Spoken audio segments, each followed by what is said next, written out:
ब्रह्मचारी को सबसे पहले अपनी रसना पर नियंत्रण रखना आवश्यक है। जबान पर, जबान बिगड़ी सब बिगड़ा। गंदे आचरण वाले, जिनको पवित्रता का ज्ञान नहीं, जिनको केवल अर्थ पिशाच हैं, नाना प्रकार की अपवित्रताएं करके तुम्हें भोजन परोसते हो, गरम गरम तुम्हारे सामने आया, तुम अमृत समझ के खा रहे हो, तुम्हारी बुद्धि नहीं खराब हो जाएगी? सबसे पहले सतमार्ग में चलने वाले को इस रसेंद्री को मारना होता है। रसेंद्री, ये जीत गए, सब जीत गए। और इस मार्ग में सबसे ज्यादा इसी को दुलार करने का अवसर मिलता है।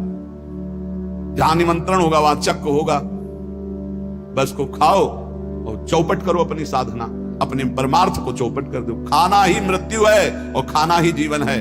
जो पवित्र भगवद अर्पित मित आहार करता है वो अपने जीवन को भागवतिक बना लेता। कितना खाओगे? याद रखो, परमार्थ में चलने के लिए रसेंद्री को बहुत शासन में जरूरत है, बहुत शासन की जरूरत है। रसेंद्री, अगर रसेंद्री आपकी छूटी हुई है तो कोई भी इंद्री आपके कब्जे में आने वाली नहीं।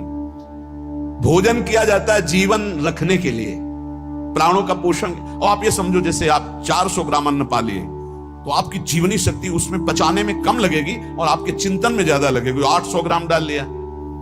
एक दिन सुना था 24 घंटे में एक मानव शरीर को स्वस्थ रहने के लिए 400 ग्राम अन्न की जरूरत होती, बस। इसके बाद तो ऊपर ओवरलोड करना है। इतनी हानि आप नहीं समझ पा रहे हो, रोगों का घर बढ़ा रहे हो। थोड़ा भोजन करो, सात्विक भोजन करो, और ऐसा भोजन करो जिसमें तेल आदि गरिष्ठ पदार्थ ज्यादा न हो, तो आपकी जीवनी शक्ति बढ़ेगी। आप उसी जीवनी शक्ति से भजन करेंगे। भजन में मन क्यों नहीं लगता? आप देखो, एक दिन खा के अच्छे, और एक दिन 2 रोटी खाओ केवल हमारे कहने के अनुसार, कि आपको लगे कि हाँ भूख लगी अभी, और छोड़ दो, फिर आप भजन में लगो। देखो कैसी वृत्ति जाएगी, सतोगुणी। चंचलता मन की तभी रुकती है जब सात्विक भोजन होता है। नेत्र की चपलता, बार बार इधर उधर देखना, कानों की चपलता, प्रपंच की बात सुनना, हर इंद्री का ब्रह्मचर्य हमें चाहिए।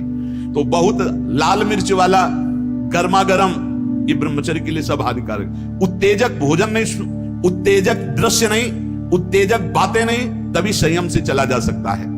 प्रतिदिन एकाग्रता पूर्वक कुछ सदग्रंथों का स्वाध्याय सबको करना चाहिए, सत्संग सुनना चाहिए, परम पवित्र महाभागवतों के चरित्र पढ़ने चाहिए, सरलता पूर्वक विश्वेश्वर भगवान की प्रार्थना, उनका नाम जप करना चाहिए। केवल ऐसे संयम से चलने से सबकी उन्नति का भाव जागृत हो जाता है, निस्वार्थ भाव जागृत हो जाता है। पूरे जगत का मंगल वो कर सकता है जो संयमी है।